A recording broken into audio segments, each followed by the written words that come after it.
Ken Youner and his cycling partner Jim Flax recently stopped at the Ridgewood Cycle Shop to promote the Spokes of Hope tour scheduled for October.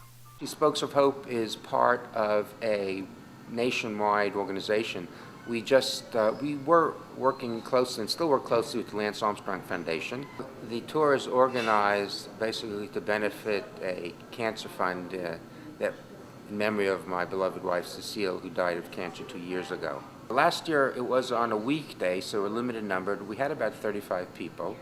We started at Englewood Hospital. We then crossed the bridge to the Irving Cancer Center at Presbyterian Hospital in Upper Manhattan.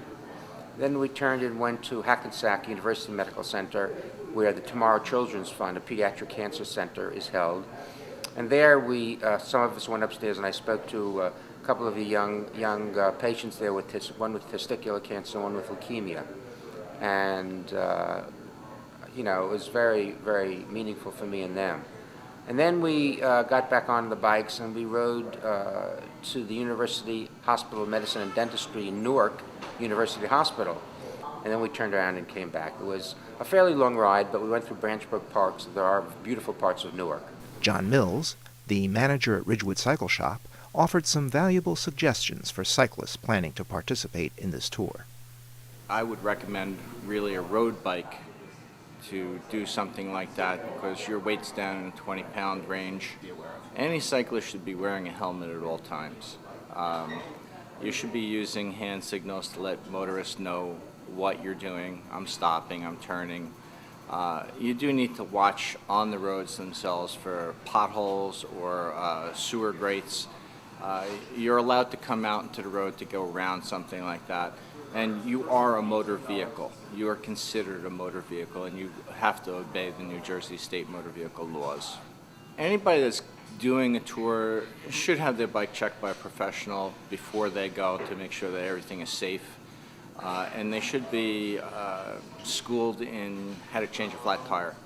That's probably the most major thing that they're going to encounter on doing something like that is, gee, I got a flat.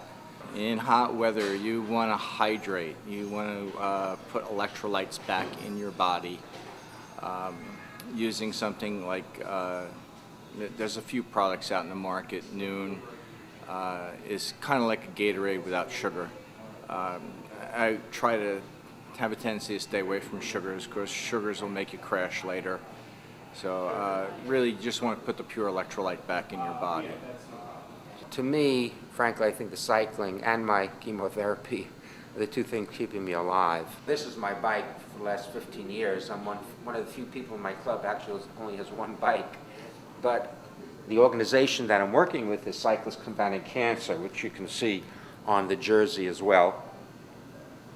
And we had on this is one of my favorite sayings, unity is strength, knowledge is power, attitude is everything. That, of course, is from the Lance Armstrong Foundation.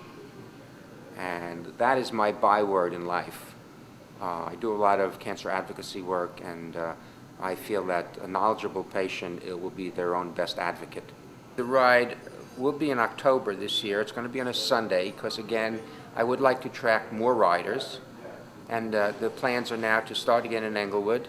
This time we're going to the Mount Sinai Hospital in New York City, which is just opening the Tisch Cancer Center.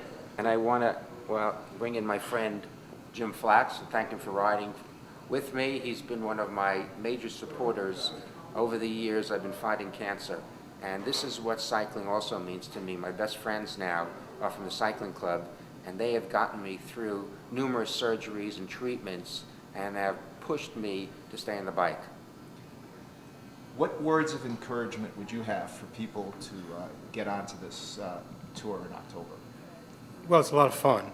It's a very important cause, and Ken is an absolute inspiration, not just for people with cancer, but for anybody and how to live life well.